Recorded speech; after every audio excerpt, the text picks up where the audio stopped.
Peggy 18.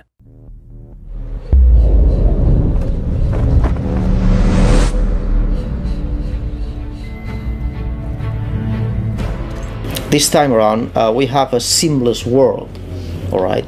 A world without any loading time, a world where you can explore. It's set in a city, a modern city, so it's set in present day. It's set in during one night, and you basically explore this modern city, and you explore Dracula's castle, which is part of the city. So the city has grown around the castle. We have a free camera, which gives you the ability to look around and see if you missed anything.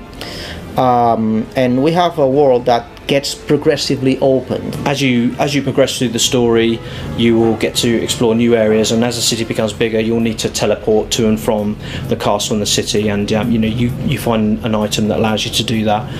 And at the end, the whole world becomes connected. This is a modern city that we haven't seen before in a video game, so we're not going to drop Dracula in the middle of Times Square and sort of have him fumble around in New York or anything like that. This is a city very much that fits the Castlevania universe. Gothic design. It's very much like a regular European city like Madrid or even Cologne, where you have kind of old and new together. I think people is going to be both pleased and surprised about our take on how a modern Castlevania city would look like. And that was key in the design choices that we made for the city, that it felt like a Castlevania game.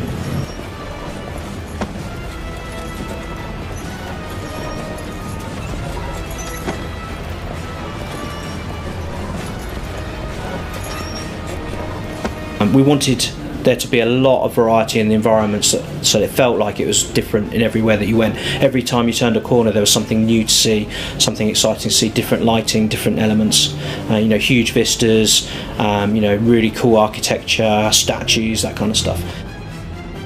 We are in Spain, in an area called Castile, which is basically castle area, and there are a lot of castles here that we were able to take inspiration from.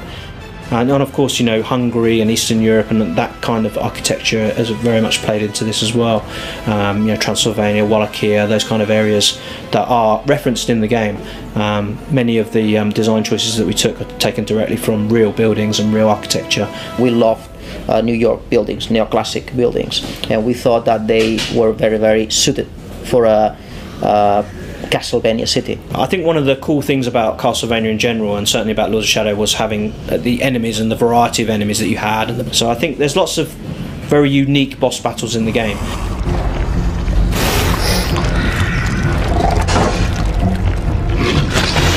You're going to see lots of new enemies and new characters that you haven't seen before, especially being set in a modern era, having modern weaponry or modern enemies to go up against is an interesting proposition, especially when you have these kind of older swords and chaos claws and whips and stuff. Fighting modern weaponry is something I think that's going to be really exciting. Satan coming back to Earth is a real danger, and is something that's a threat that's there throughout the whole game. And I have to say that Satan this time around, he knows that he's facing a very powerful foe.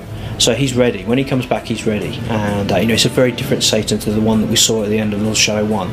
Not just in design terms, but in terms of character, in terms of how he's evolved as a character and his motivations and the things that he wants to achieve in coming back to take over the world. So what's really cool is the confrontation between Dracula and Satan is very, very powerful. And I think it's going to really satisfy players to see the changes that we've made to Satan as a character.